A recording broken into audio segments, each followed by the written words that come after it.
It happens at 2 in the morning. You are lying completely still, and yet your feet are on fire. Not a sharp pain, not a cramp, but a slow, relentless burning that radiates from your toes up through your ankles, as if someone wrapped your feet in hot sandpaper. You shift position, you kick the blanket off. You press your heel into the mattress just to feel something different, and for a few seconds, it helps. Then the tingling returns, that familiar electric buzz that does not belong to any injury you remember having. You lie there in the dark, wondering if this is just getting older, wondering if you have to accept this as your new normal. You do not. What you are feeling is not random. It is not simply aging. It is your peripheral nervous system sending out distress signals because the blood supply feeding your nerves has been quietly failing for years. And if the only symptom were burning feet at night, that would be one thing. But that is never where this ends. The same circulation failure that causes those burning sensations at night is also changing how steadily you walk across your kitchen floor. It is affecting how quickly your feet respond when your weight shifts unexpectedly. It is eroding the precise neurological signals that tell your brain exactly where your body is in space.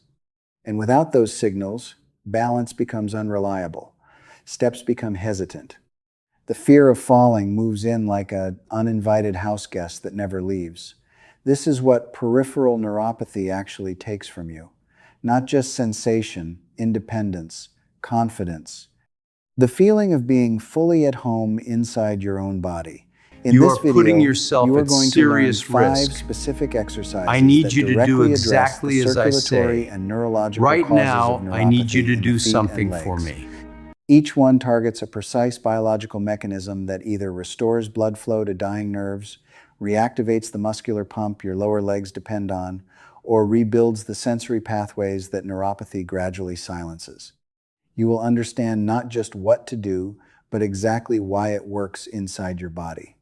If you are watching LibertyAging for the first time, subscribe now and turn on notifications. We publish evidence-based movement content specifically for adults over 60 who want to protect their independence and mobility. Now let us get into the science. Because understanding what is actually happening inside your legs and feet changes everything. There is a concept in vascular neurology that most people have never heard of, but that explains almost everything about why neuropathy feels the way it does. Your peripheral nerves do not have a direct blood supply the way your muscles do. They receive oxygen through a network of microscopic blood vessels called the vasa nervorum, which translates literally to vessels of the nerves. These tiny capillaries are among the first structures in the body to suffer when circulation slows. When blood flow through these vessels drops below what your nerves need, nerve fibers start to malfunction. Not all at once, gradually. First comes the tingling, that pins and needles sensation that seems to come from nowhere. Then the burning, which is the nerve misfiring because it is oxygen deprived. Then numbness, which is not relief. Numbness is the nerve going partially offline. Sensation disappears not because the problem has resolved, but because the nerve fiber has lost enough function that it can no longer transmit properly. And while that is happening in your nerve fibers, something equally damaging is happening in your muscles. After 60, the body loses muscle mass at an accelerated rate through a process called sarcopenia.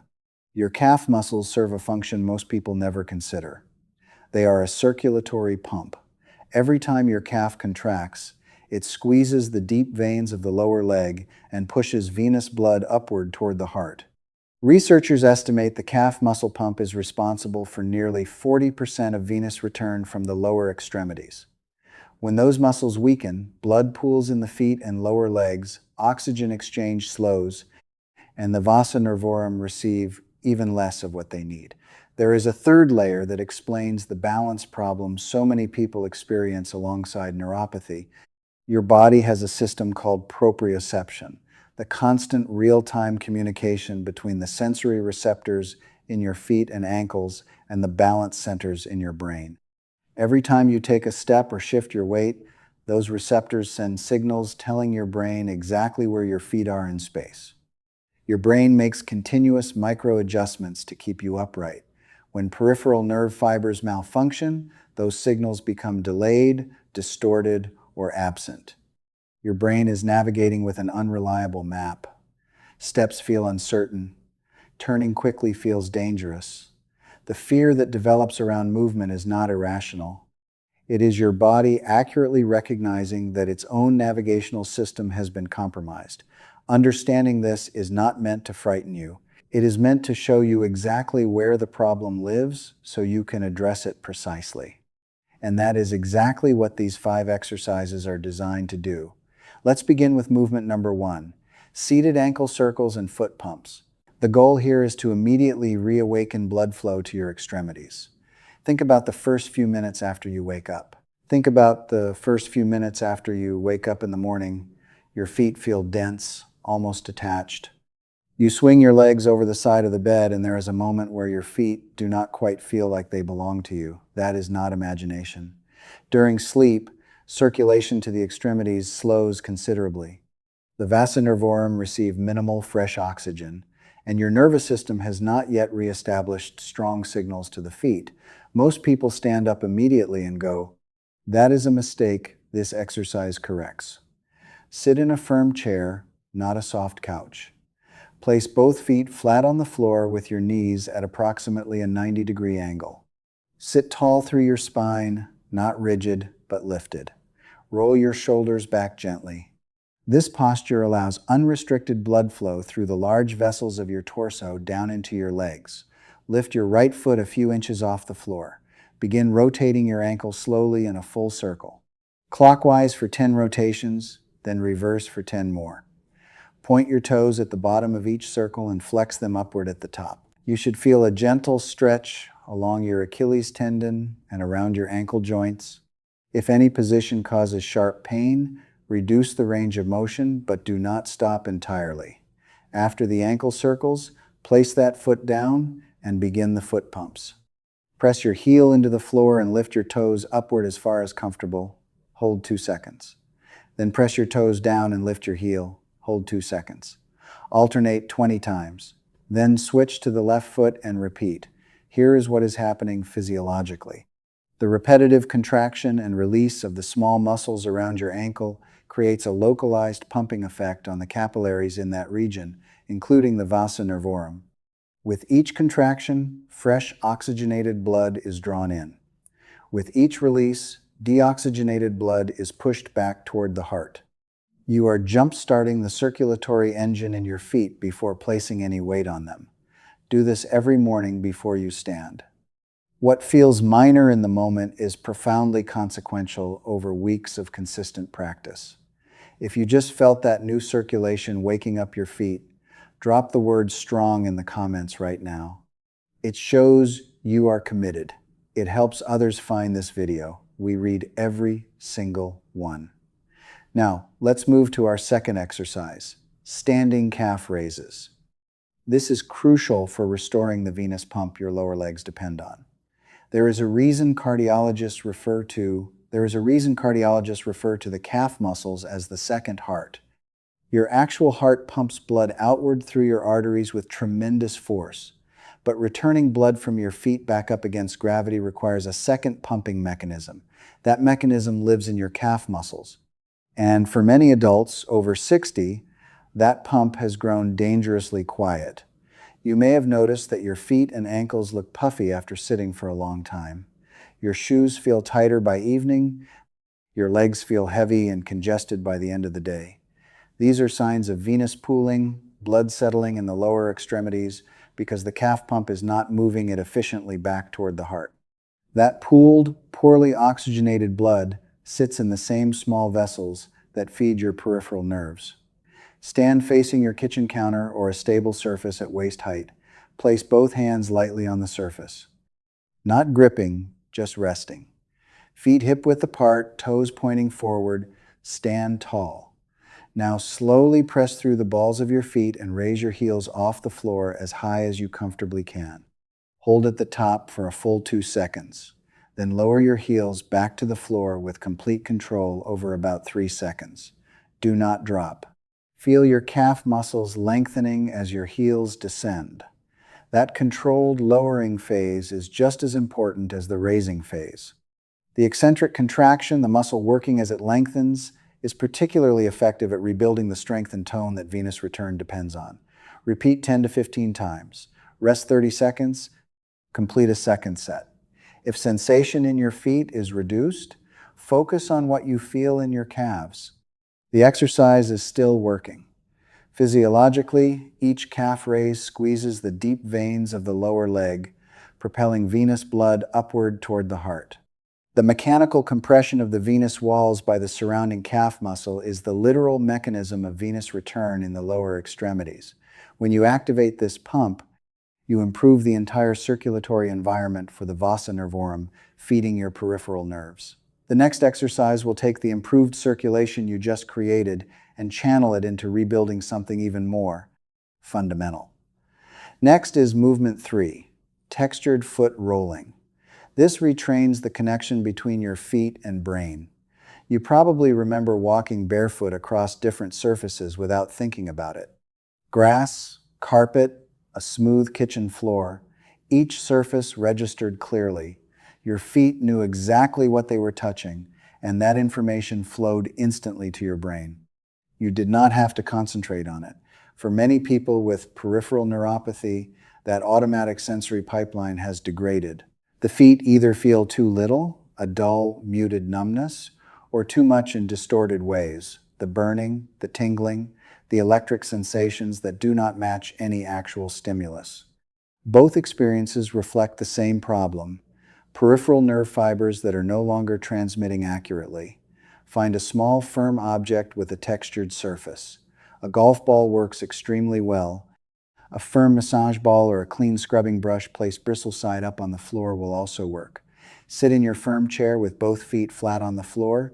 Place the ball under your right foot. Apply gentle downward pressure, just enough to feel the texture clearly. Roll it slowly from your heel to the ball of your foot and back. Move it side to side across your arch. Roll it under each toe if you can. Move slowly and deliberately. You are not trying to massage soreness away. You are feeding sensory information into your nervous system. As you roll, pay attention to what you feel. Even if sensation is diminished, you may notice areas that register slightly differently from others. That contrast is information your brain is cataloging. With repeated sessions, the sensory map your brain maintains of your feet begins to be rewritten. This is sensory retraining. By deliberately stimulating these nerves, you force your brain to map your feet again, which directly improves your balance and reduces those phantom symptoms. Spend 2 full minutes on the right foot, then switch to the left. Progression. After several weeks, perform this exercise with your eyes closed. Removing visual input forces your brain to rely entirely on the signals coming from your feet, intensifying the neurological retraining effect. Movement 4. The single leg balance hold. We are rebuilding the stability your nervous system lost. There is a moment people rarely describe out loud because it is quietly frightening. It happens when you step from one room to another, reach into a cabinet, or turn to look at something behind you. For just a fraction of a second, you feel it. That uncertain flutter, that sense that your body might not catch itself. You recover immediately, but you felt it. And you remember it. That sensation is your nervous system telling you that the balance response, the rapid automatic correction system your body uses to stay upright during walking, is no longer as reliable as it once was. Walking is simply a continuous series of single-leg balance moments. Every stride transfers your full body weight onto one foot for a fraction of a second. If the nervous system cannot stabilize that transition quickly, every step carries risk. Stand beside your kitchen counter or a sturdy, heavy chair. Place one or both hands on the surface at a light resting contact. Do not grip. Stand with feet hip-width apart. Shift your weight slowly onto your right leg. Allow your left foot to rise slightly so that only your toes are touching the floor behind you, like a kickstand on a bicycle.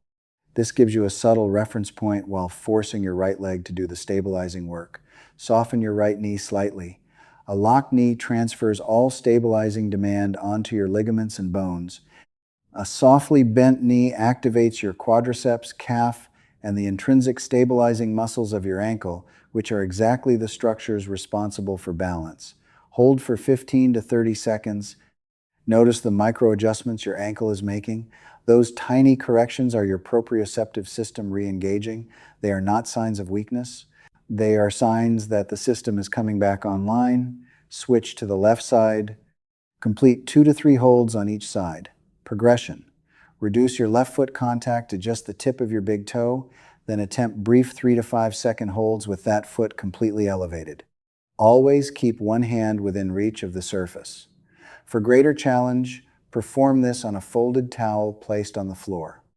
The unstable surface forces your ankle stabilizers to work at significantly higher intensity. Consistency over days and weeks produces the neurological adaptation that creates lasting balance improvement. Finally, exercise 5, toe spreads. This reawakens the exact nerve endings. Neuropathy silences first.